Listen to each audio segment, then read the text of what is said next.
You are the MSPFA reader, evidently. Following the ending of a particular route in a particular game in a particular medium that this one no longer matches exactly, you find yourself hanging out in the monotonous writhing of Paradox Space's finest horror terrors. How can you be sure they're the finest? Well, after possible hours, at least what you conceive to be hours, you've kind of just decided, honestly. They've made for some pretty comfortable beds, and the soft red glow from Aradia's wings has been nice on your eyes. Being in the all-consuming darkness would probably do some damage to your brain, so you bid a small prayer to set wings and soft red glow. But you suppose you're ready to pull yourself up by your bootstraps and get back to the narrative. You turn your head to Aradia, ready to deliver this information to her. When you get socked in the face with narrative purpose. No, literally. Hey, mind your grabbers there, random realistic hand. You only just figured out who gave you this hoodie, and you can't be mixing dimensions with it now. Despite your pleas for some free will over the pacing of this story, you get dragged right into another reset. MS Paint fan adventure reader, get taken to the narrative. You rub your eyes to adjust to the light. Ugh, it's so bright. Who said it needed to be this bright? You briefly mistake the time for daytime on Alternia. No, nighttime? Whatever trolls call the time when the sun comes up. Even after 4 volumes, you haven't figured that out. But that's not right. You should be back to meeting Aradia disguised as her past ghost self, which was definitely when the sun was not up, to generously cater to the graveyard's classic spooky factor, of course. MS Paint fan adventure reader, gander beneath. Looking down from your bird's eye view, you realize it's surely daytime, even possibly by human standards, and even more possibly that could be because this place looks like Earth. Wow, did you really mess up that abysmally where you were sent all the way back to John's house?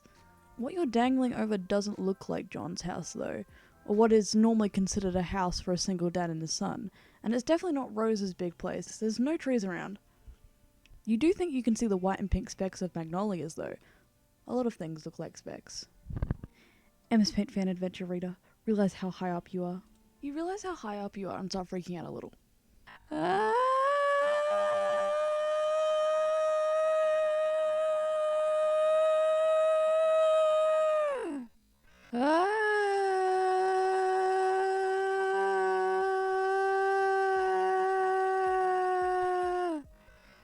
Oof. Ouch! MS Paint fan adventure reader, recover instantly. What a terrifying experience. You really hope that doesn't happen again.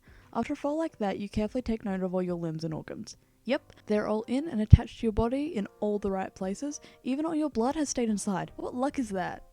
You thank your narratively left behind for most likely being the crux of the reason for your safety. But turning around to express your gratitude, you start to take in your surroundings.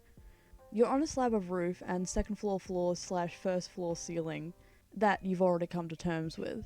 But you are also behind a desk, and you do not see a chair. Good gosh, you haven't crushed someone, have you? You can't be implicated with a possible second buttocks-related killing. Not now. The story has just begun. You assess the scene. Bits of roof, bits of floor, bits of roof, bits of chair. Phew, no blood. You believe and truly hope you can conclude that mystery to be quickly cleared up. You have, in fact, not killed someone. Excuse me? Guess you did not hear him approaching you at all.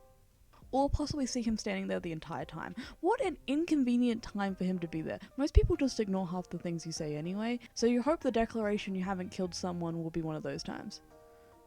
Actually no, not killing someone is a good thing, especially on Earth. You go to double down and reassert that you have not killed anyone, but he starts talking again. You want the usual receptionist? Are you filling in for her or something? You look around at the scene, wide-eyed and mouth agape like the answer will come flying into your mouth. Or maybe, a choice. MS Paint fan adventure reader, take a good look at this boy. This boy seems a little older than the ones you've been interacting with. Not at all like Aradia, definitely not an adult yet. He's wearing a suit. Is that some peculiar fashion choice, or is that just the norm for this area? Are you in some sort of prestigious building? The property damage you just caused is probably going to be expensive as fuck. Yes! You declare you are, in fact, the receptionist. What receptionistly duties can you fulfill for a young man?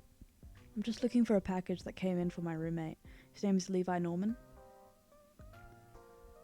It's his birthday, so it might look birthday. You confirm you have heard his request loud and clear after letting him give you every single piece of information you could possibly need to fulfill his or his roommate's needs. MS Paint Fan Adventure Reader, look for package. You don't think you saw a package around here when you were investigating setting up for your shift, but you give a polite cursory glance around the desk and floor before delicately explaining that no, you don't seem to have a package here just yet.